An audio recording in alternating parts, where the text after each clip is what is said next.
আসসালামু আলাইকুম everyone, welcome to Aliya cooking lifestyle চ্যানেলে সবাইকে স্বাগত জানিয়ে আজকের ভিডিওটি শুরু করছি। তোমরা সবাই কেমন আছো? আশা করি সবাই ভালো আছো।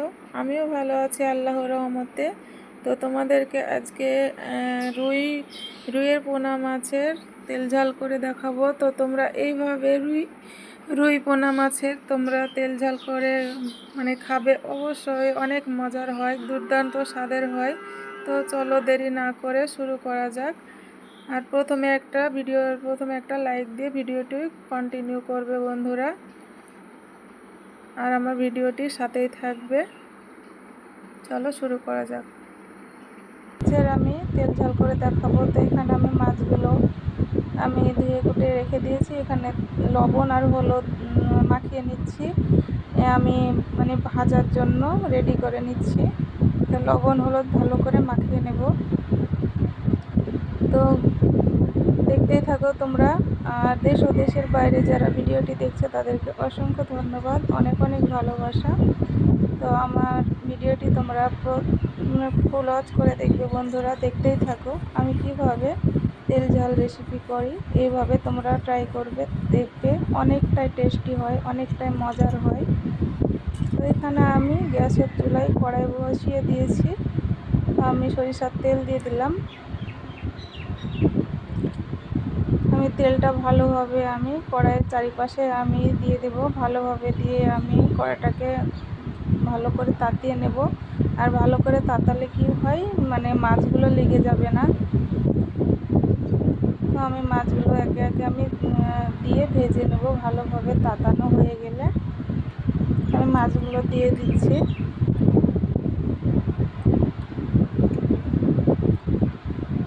তো আমি এক এক করে দিয়ে সবগুলো ভালো করে ভেজে নেব। তো তোমরাও এভাবে তেল ঝাল করে খাবে, দেখবে অনেকটাই মজার হয়। আমি একটু নাড়াচাড়া করে মাছগুলোকে একটু উল্টে পাল্টে ভালো করে ভেজে নেব।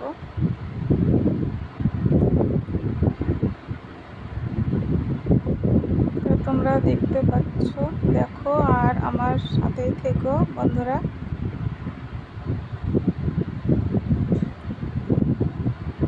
আমি এতটাই ব্যস্ততার মধ্যে আছি, আমি ভালো করে ভিডিও করতে পারছি না বন্ধুরা। আমি শুধু চ্যানেলটা ঠিক রাখার জন্য ভিডিওটা কোনো রকম ছাড়ছি। আমি এতটাই ব্যস্ত বন্ধুরা।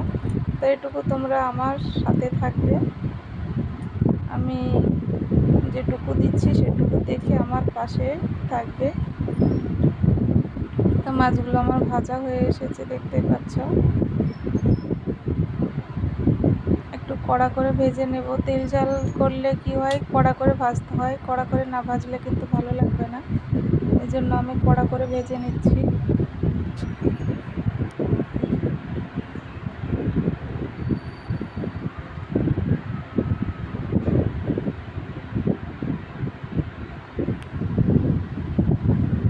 আর আমার ভিডিও যাদের ভালো লাগে তারা অবশ্যই আমার চ্যানেলটি সাবস্ক্রাইব করে আমার পাশেই থাকবে, আর মূল্যবান একটি কমেন্ট করে যাবে বন্ধুরা।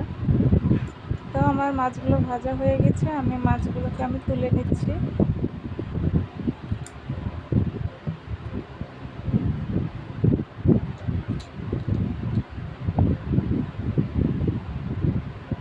তো আর কিছুটা মাছ আছে, এগুলো এইভাবে ভালো করে ভেজে নেব কড়া করে।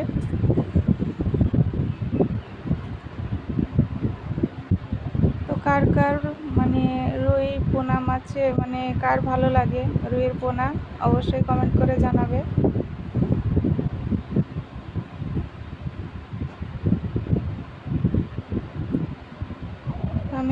এই মাছগুলোকে ভেজে নেব ভালো করে। তো মাছগুলো আমার ভালো করে ভাজা হয়ে এসেছে, দেখতে পাচ্ছ।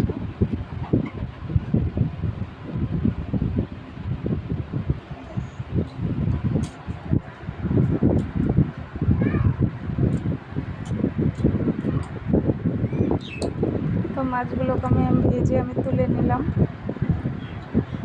আর একটু সরিষার তেল দিয়ে দিলাম কড়াইতে। এখানে গ্রেট করা পেঁয়াজ দিয়ে দিলাম। তো অবশ্যই তেল ঝাল করলে কি পেঁয়াজটা গ্রেট করে দেবে।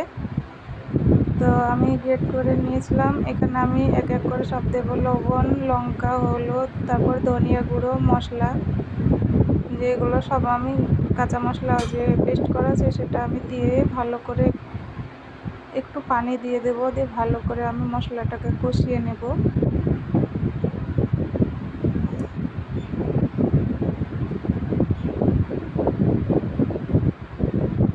তো মশলাটাকে আমি ভালো করে কষিয়ে নেব। আমি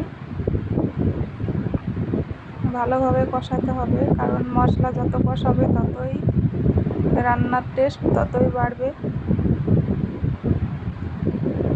ভালো করে মশলাটাকে আমি কষিয়ে নিচ্ছি, নাড়াচাড়া করে ভালো করে কষিয়ে নেওয়ার পরে আমি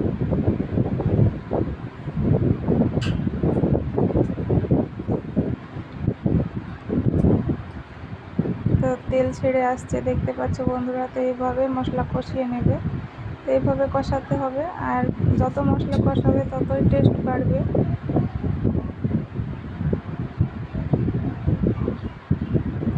তো আমার মশলাটা কষানো হয়ে গেছে, তো আমি ভেজে রাখা মাছগুলোকে দিয়ে দিচ্ছি। ভেজে রাখা মাছগুলো আমি দিয়ে আমি এবার পরিমাণ মতো আমি পানি দিয়ে দেব। পরিমাণ মতো যতটুকু পানি লাগবে আমি পানিটা দিয়ে দেব।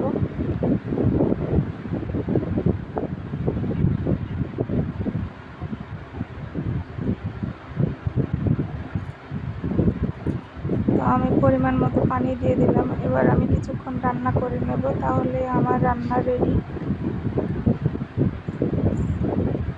আমার রান্নাটা হয়ে এসেছে, দেখতে পাচ্ছ বন্ধুরা কতটা কালারফুল হয়েছে, অনেকটাই লোভনীয় হয়েছে। তো এইভাবে রান্না করবে, আর এইভাবে যে কোনো মাছের তেল ঝাল করবে এইভাবে, তো অনেকটাই দুর্দান্ত। তো রান্নাটা আমার হয়ে গেছে দেখতে পাচ্ছ বন্ধুরা। আমি একটা সার্ভিং প্লেটে আমি তুলে নিয়েছি। তো দেখতে কতটা লোভনীয় হয়েছে, তো তোমরা দেখতেই পাচ্ছ। তো কতটা লোভনীয় হয়েছে দেখতেই পাচ্ছ। তো এতক্ষণ যারা আমার ভিডিওটি দেখছে তাদেরকে অসংখ্য ধন্যবাদ আমার সাথে থাকার জন্য। তো সবাই ভালো থাকবে, সুস্থ থাকবে, দেখা হবে আবার পরের ভিডিওতে। সবাই ভালো থেকো, সবার জন্য দোয়া ও শুভকামনা রইল। আল্লাহ হাফেজ, আসসালামু আলাইকুম।